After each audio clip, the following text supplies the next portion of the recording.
Welcome back to the Rise of Black Fathers. This is Quan and JJ. We have special guests, Uncle Tommy and Jerry, discussing the topic of communication. Let's talk about it. All right, Tommy, we're gonna kick it to you because you're the reason we here. You know, what was your thinking? And I know you reached out to Quan and you said you wanted to touch on this communication topic. And when he told me, I was like, oh yeah, we got to make it happen. So just curious, like when, how, why, why was this topic kind of on your mind? You want to bring it to this space? Well, I guess it's just still wanting to learn, still trying to learn how to communicate with the wife and the kids and with friends and just people in general. You know what I'm saying? Because it just feels like, I don't know, just if you be too honest, because I'm a real blunt type person and I just say it, you know what I'm saying? So I don't think about the next person's reactions or their feelings, or I do think about their feelings, but I try to just keep it as real and honest as I can. And sometimes it comes off different. So I just try to figure out ways to communicate. Sometimes it's silent. I just go silent on a person. That's a good form of communication for me because I ain't got to worry about nothing else that comes with feelings and hurt personalities or whatever, you know what I'm saying? So it's been a lot of communication breakdowns been going on. I've been thinking about that. And then this past week, a lot of that been coming up more and more and more. But more and more just simple communicating with everything in life. You know what I'm saying? It was just one thing on my head that was just there, and it was just trying to figure out how to. You went on mute. You're on mute right now. Just be more open to other feelings, I guess. Yeah, that's it, man. Great topic. I'm just like you. I know when you describe how your communication style, blunt, straight, you keep it real. I'm just gonna tell you how it is. It's coming from a place of love, but I'm gonna tell you how it is. And something that I learned, and by no means I'm an expert. I struggle in the moment. It's often I reflect back and have to be like, oh, I should have did this. But asking the person, are you looking for my advice or you just want me to listen? There's sometimes like I jump into advice mode. You're talking to me and I'm trying to jump in, and really you just wanted me to listen. So I often have to remind myself, did this person ask me a question, or do they just start venting? If they're just venting, I'm just gonna sit there and listen. And then if they ask a question, then I'll give my opinion, and they're more receptive to hear it. But if you just start giving your opinions, I found that even if it's something they probably need to hear based off what they told you, if they don't want to hear it, then it's going to come off worse than you probably wanted it to come off. Oh yeah, that's it right there. You ain't never lying there. I mean, I was talking to Unc, how it really originated, man. I called this nigga up. I was like, man, we on the roll. Like we've been growing and figuring out our groove. I was like, hey man, what you want to talk about? What's on your mind? I was asking him for some feedback, and he was like, man, whatever done happened that day, his mind state was on, just communication, like you said, with his wife, with his kids, family. I was like, ooh, that's it. I said, stamped, locked down. Y'all got you. We tried to do this last week. I was like, nah, she just wasn't working around. I was like, I need both y'all. I need all three of y'all on this call so we can really hash it out and really just, work through it. But that's just the biggest importance of it. It's just that communication. Oh yeah. There's this one topic about the wife, another with your kids on how to communicate. Yeah, man. On that. Yeah, I think I'll jump into the. I'm gonna actually address this to Tommy. You being a father, as a kid, I often didn't feel like I could communicate to my dad. And not because necessarily he didn't want me to, but because I just felt like my opinion didn't matter. It was like, he's the father, he's the elder, he's the experienced one. What can I say to him Like, what is my feelings going to do to this man that is more experienced? He's telling me what to do. He's kind of outlining my life and telling me the do's and don'ts. So what am I really going to tell him that he don't already know? So I'm curious, in your experience, as a father, looking at how your kids probably communicate to you, how is that relationship in your experience? That, I think it's more, yeah, probably is a little bit more fear-based, yeah, scare-based up in there. There's not knowing how to come to a person and talk. Like, just like this, we had just this little incident. She asked her mom if she can get her a vape. Her mom don't smoke. I don't want to smoke. Why wouldn't you ask me? Wouldn't you think you would get a better response from me? You know what I'm saying? But I understand you don't want to ask me because you feel it's going to be some type of retaliation. If you ask me, you feel you. I don't know if they scared of me or whatever, but it just seemed, it just seemed like, I don't know, just, I don't see why they wouldn't, not saying be slick about it, but just use some type of common sense. Like, why would you ask the person who don't smoke to smoke?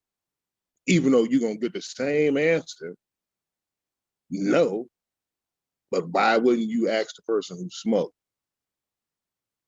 It's just them little simple things like that. I don't know why they do it or why. The boy, he's pretty, he talking, we communicate and stuff like that. But my oldest boy, he older now. We don't really talk too much. He done got a kid and stuff like that, and he's set in his ways. I ain't probably talked to him in a couple months now, to tell you the truth. On both my parts, because I ain't called him either. He ain't called me, but that's just how I am. I don't really call nobody. So, but just a lot of that stuff I've been thinking about, like,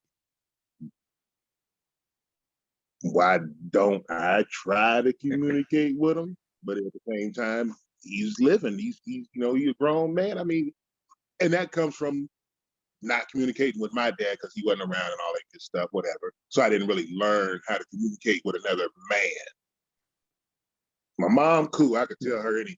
It's whatever, you know what I'm saying? But like, as far as another a male figure, somebody that's over me or something like that, I just didn't learn how to communicate with them type on a regular communication basis. More just strictly street stuff, which don't teach you too much. Just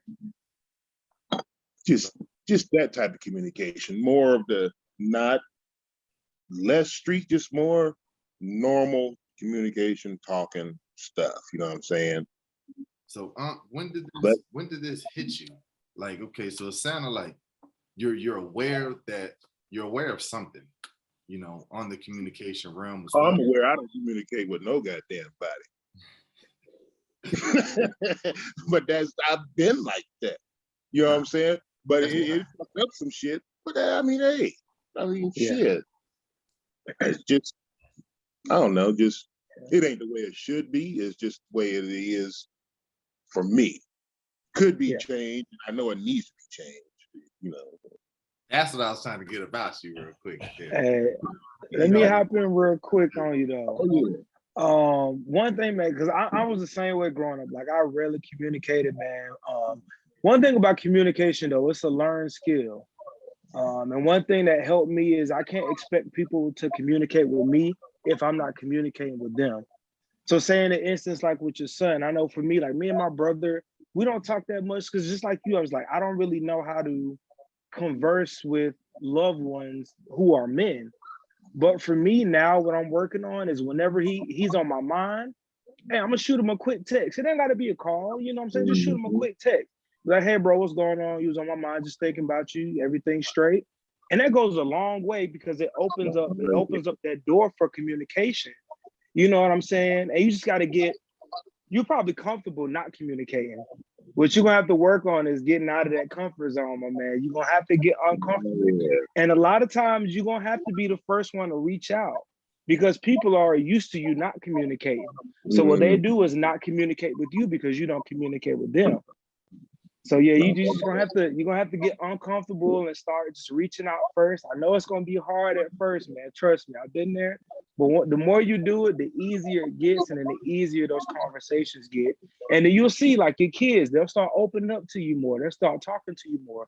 They'll start being honest with you more, asking you questions, and it'll just open up a world of communication that's not there right now, just because the lines are closed on both sides. You know what I'm saying? That's what's up. That's Yeah. some good words right there. He wasn't lying though, because I damn near talk to him every day. Nay. Every I be going to him, but he ain't lying to you now. It ain't no. I understand what it is. You know, the nigga, if the nigga ain't want to talk to me, he want to answer nigga calls for how much I be calling. But I'm telling you, it's just what it is. We be talking about all sorts. You just everything, whatever. That's what it is. It just as soon as the conversation gets started and it's something that is I want to talk about, it's gonna get talked about. We're gonna talk about it for a minute.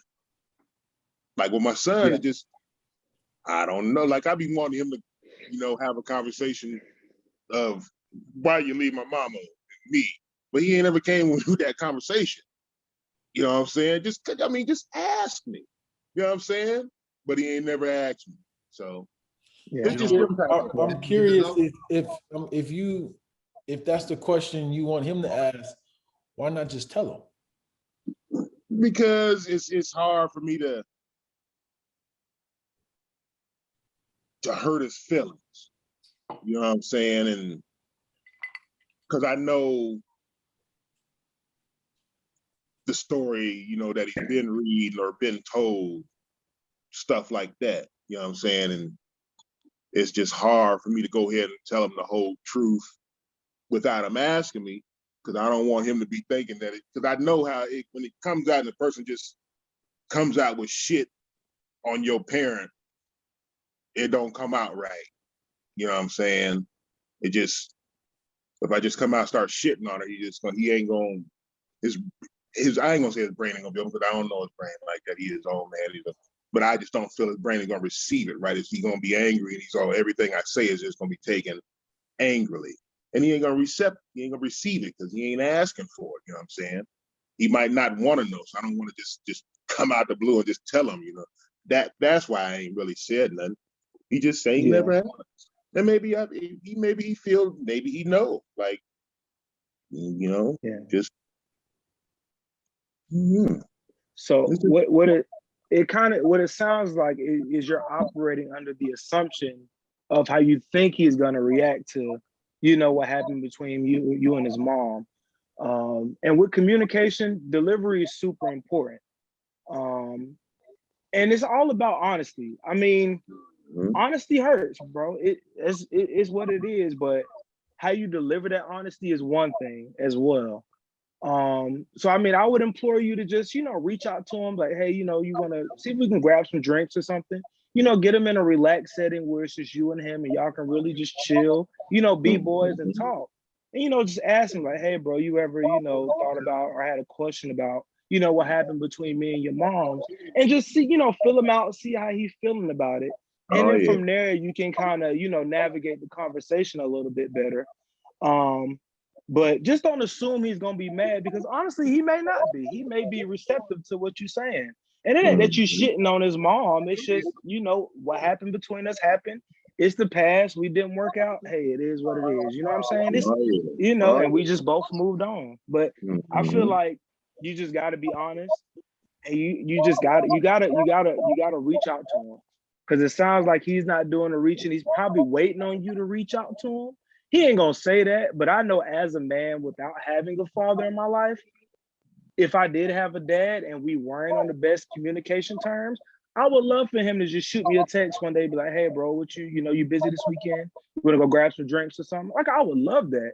And then from there, just let the conversation flow as it will. But just open up that door to see if he can get him in a setting to where you guys can just both sit down man to man and just talk stuff out, and who knows what may come from that, but it's all about getting that started. You know what I'm saying? Oh yeah, yes it is. Yeah. Yes it is.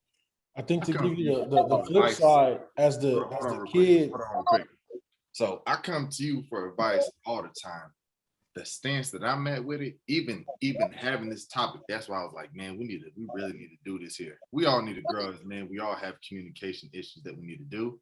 But you have 3 kids, now you got 4 kids, separate ages, like the whole spectrum from grown all the way to a baby, and in between.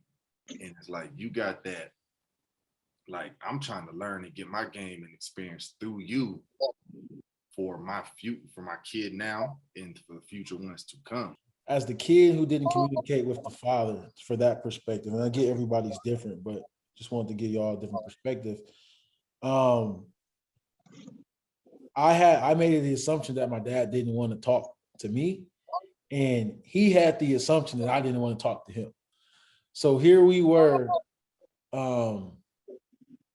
wanting to talk to each other, but thinking the other one didn't want to listen. And it took, fortunately, for my mom to say, you could just talk to your dad. Like he wants to talk to you, but he don't think you want to talk to him. And I can think back, and this actually just happened recently. I was going through some struggles with work, and I called him, and I never called my dad. I always called my mom, and she talked to him, and he talked to her. She come back to me. But I was at such a low point that I just need to talk to somebody. And I just called my dad. And when I tell you the sense of urgency, the care he had, when I called him, was something I didn't realize was going to happen. I mean, every day from the moment I called him, he was calling me to check in. Just a simple, how you doing? How's it going? And we never had this type of communication. But when I opened that line of communication, like, hey, I'm struggling right now. I just need to talk. I don't know what to do. He then saw that, okay, he wants to talk. And it's been free flowing since. So I say that to say it's going to take one side, whether it's you wanting to communicate and you're thinking they don't want to hear from you, or them vice versa. Somebody's going to have to take that step. And I can say personally, when I took that step, it turned out great. It was it was clearer. We talk every day now, checks in, just a simple, hey, I'm just checking in on you. We never did that. I'm 27 years old.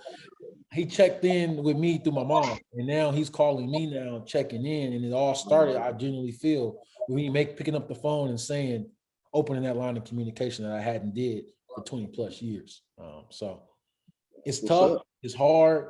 I was at a low point to get there. So I encourage, don't let trauma or don't let something bad happen to start that communication. Let me hit you out with this situation. So it's like, you and your father are more free flowing now. And it's like, even with me and mine, we were on bad terms before. We hashed it out, talked about it. Now we good.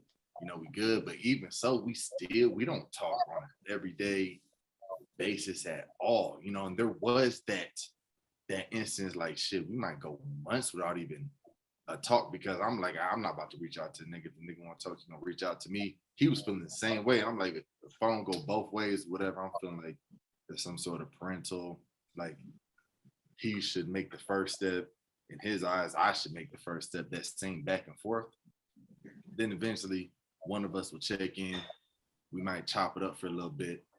We might go weeks without talking to each other. We tap back in real quick, some shit like that. But that's just our relationship. And it's understood that we don't talk on a daily basis. And it's just fine. I don't think either of us have an issue with it. Mm-hmm. It's like, shit, that's just what it is. You know what I mean?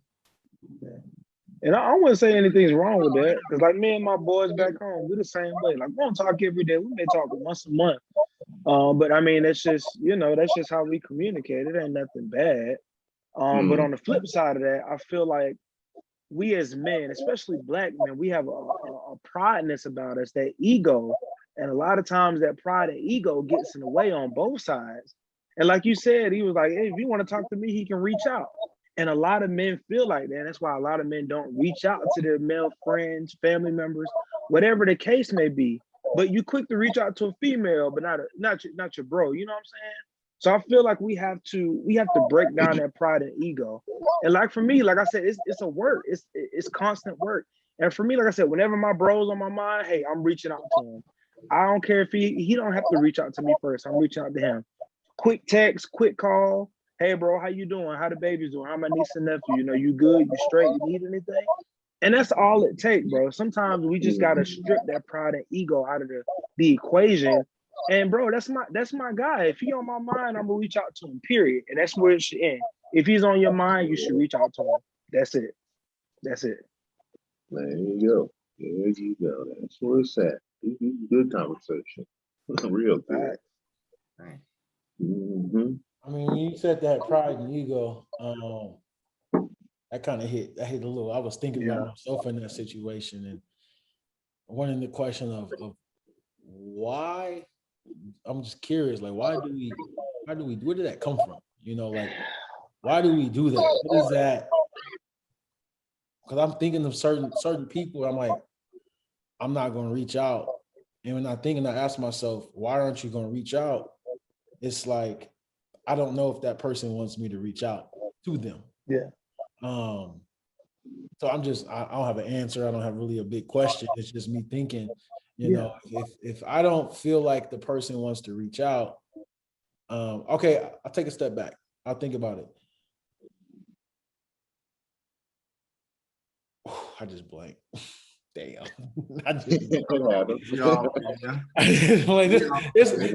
an uncomfortable topic. I feel like it's it is uncomfortable because there's some truths that come out with it. That pride, it comes with a lot of truths that a lot of people don't want to admit to. Like, I know my pride comes from not having a dad, but my uncle, which was really somebody who I deemed my uncle. He's really my cousin, you know what I'm saying, through all they down south niggas, but whatever. He was my cousin, but I deemed him my uncle because my real uncles wasn't on nothing. This cousin, he was teaching me at a young age, you know what I'm saying? He was telling me, get you a house, get you a truck, and get you a job, and you can make it in America, you know what I'm saying? He was teaching me that side of the world, where these other ones, they wasn't really on that. They just want to be there for a whole bunch of other dumbass reasons. And that's what I learned, was how to be an uncle. I didn't learn how to be a father. I didn't learn how to be a dad. I knew how to be an uncle. So I knew how to be the best uncle I could be. That's it. And that's what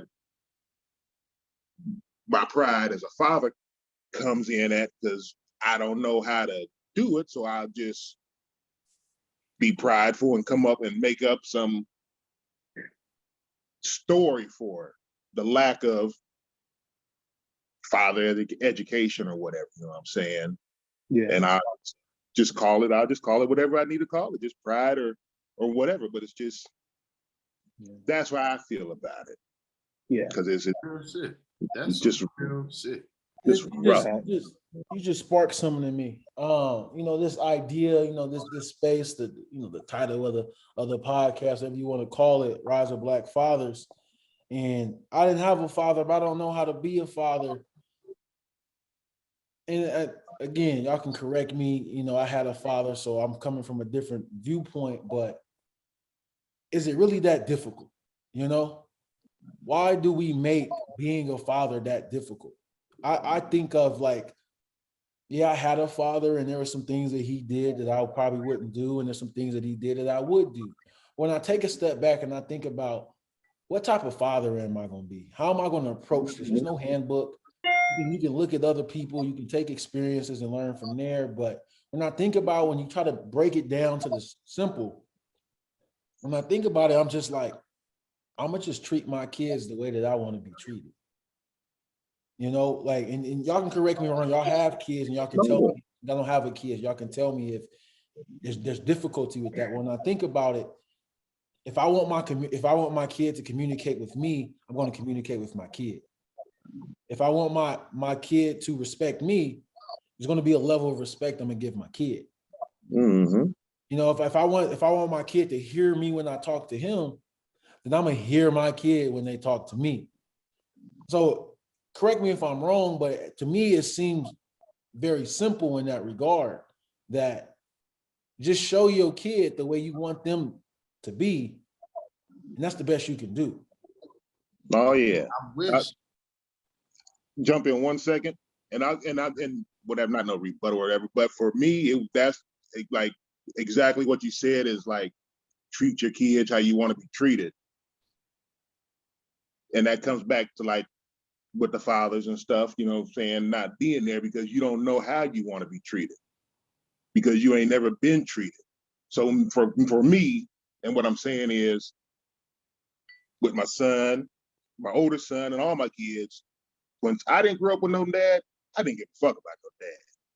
So I don't care about that part with them, because I know they'll grow up and be just fine in America, just like I was without no dad, even though I'm here. That's the part where a father comes into play at, because he can show you and instill just the part of the not giving a fuck part. You know what I'm saying? That's the part that's in my head from him not being there, because without him, mama struggling, she meet another dude, he get her pregnant, now he leave, so the fathers that was there, it was just like, oh, so that's what it is. You know what I'm saying? That's the way it's supposed to be, and that's how it just got instilled in me. And even when I grew up and started growing up and started realizing, okay, I'm out here picking women and choosing and stuff like that, but it still always came back to, even with him out being there, he was still teaching me how not to be a father. You know what I'm saying? He wasn't teaching me how to be a father. He was teaching me how not to be one. Teaching me how not to be a man, I guess, whatever definition that is. But he was just teaching me how not, by him not being there, he was teaching me all the bad qualities of a father. That's the only thing I learned. So let me jump. Yeah. Okay. So I want to, man, you gave me another perspective of it too. So to backtrack on yours, JJ, when you was talking about that, you know, why is it not so simple? I think a part of that, what is like self-love, is like, okay, you know, that's one area, is like, if you didn't have that, and you might be missing an area of yourself and you haven't healed it yet, which, you know, those can be some deep wounds. How can you know, you're looking to, you're still holding on to those wounds. So it's like, you know, you have children growing up, but you still have those wounds. Like, if they're not healed, that child is gonna feel, it's like the ripple effect of that wound. It's extending off to your children. We got to be able to dive deep inside, and it's a hard thing to do, to be able to like really resuscitate, rather than having that father figure there, regardless whether perfect situation or not. But even to hit on a different thing, you know, your father didn't have a father, so it's like, man, even if you were to ask him that question on, you know, how was it easy, you know, going in your situation of having a father present, even though he didn't have one, you know, looking at it, I mean, he ain't here to answer for himself, but yeah, I got that answer. His thing, and I have this answer without asking him. This is my perception of his answer. I will make that note. okay. He fathered me the way he would have wanted to be fathered. That's how he approached fatherhood. So he didn't have a father, and he believed that if he had someone to give him discipline, he would have been better off. So he gave me discipline. You know what I mean? So if he wanted somebody at his games, he wanted somebody to be there to pick him up at school, he wanted somebody to when he's done, he looks in the stands or he looks at the gate. He wanted his dad to be there. So what did my dad do? He took a job that started at 6 a.m. So he was off by 2, so he can pick me up from school and take me to practice because he wanted to be there. He drives trucks for a living. He could have made more money driving across country. Why didn't he do it? Because he wanted to be there, present for his kids, because that's what he wanted as a kid. He wanted his dad just to be present. So that's the way that he approached parenthood. And it took me a while to get that.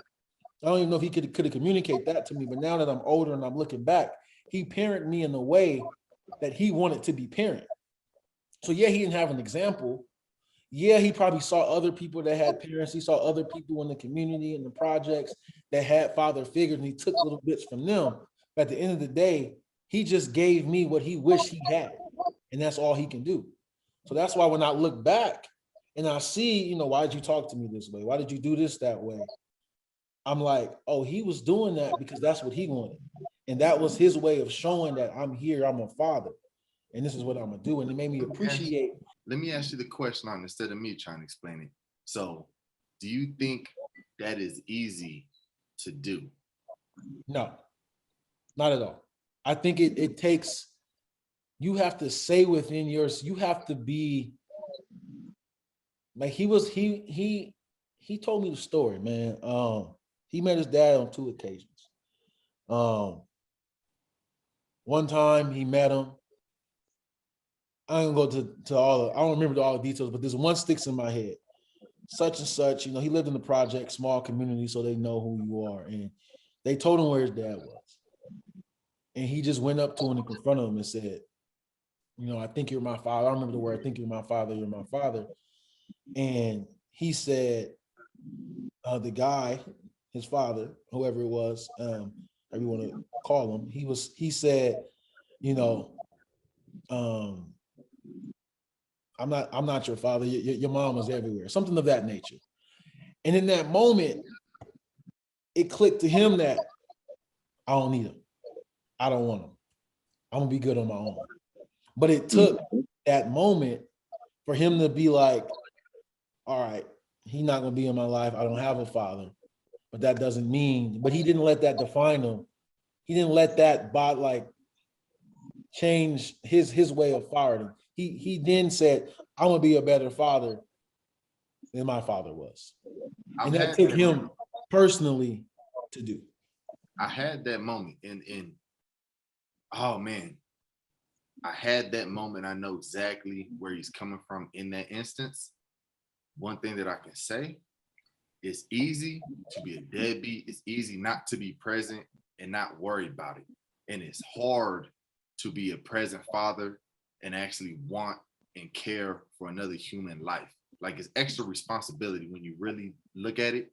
So it's like when we look at like the worldwide of just Black men in general, of all the struggles and stuff that we've already had placed on us, whatever, we're adding extra to us. And it's hard to be able to not only deal with everyday to day lives and what the bullshit we deal with, but then it's like, okay, I really care and want to help this child become the best that they can be. Even somebody who's a deadbeat, they can want that. They can want the best for their child, but do they know how? Where do you get that know-how? Not everybody is present and conscious enough to be able to do the step-by-step on how to, you know, become the best father. You know, shit, if I had all, I truly want to become, I will become the best father that I can be, capability, but I can't do it myself. I need to talk to y'all. I need to talk to other people. I need to go through trials and tribulations. This shit is not easy. This shit is hard. Oh yeah. Oh yeah. I think the problem is it's easy, you know, it's easy to lay down with another woman. And what people don't, or you know, I can even say me, you know, what you don't always think about is every time you lay down with another woman, you are taking the chance on potentially becoming a father. Everything. Birth control, condoms, whatever the situation may be, no matter how fun and exciting it is, every time you lay down, you are taking a chance on becoming a father. And I think if we start thinking of it that way, your how you react, how often you partake in the bedroom may change. You really think that's gonna change? I would like to think. I mean, we're over here trying to elevate the mind. You're not, you know what I mean? Like if we really talking, that's the way we should think. I'm not saying it's going to happen. I'm not saying it's easy, but I'm saying that's the way we should think. If you're going to lay down, potentially taking a chance on being a father. The moment you take that condom off, the moment you think you're going to pull out, are you ready for the potential outcome of what may happen with that? Yeah. I think that's the way you kind of have to think. You, my boy, I know exactly where you're coming from. Just being 100% real with it. Shit, I know I've been there before. Even after my child, like I still don't want no more kids, but it's still like you get caught up in the moment, you know, thinking with the wrong head.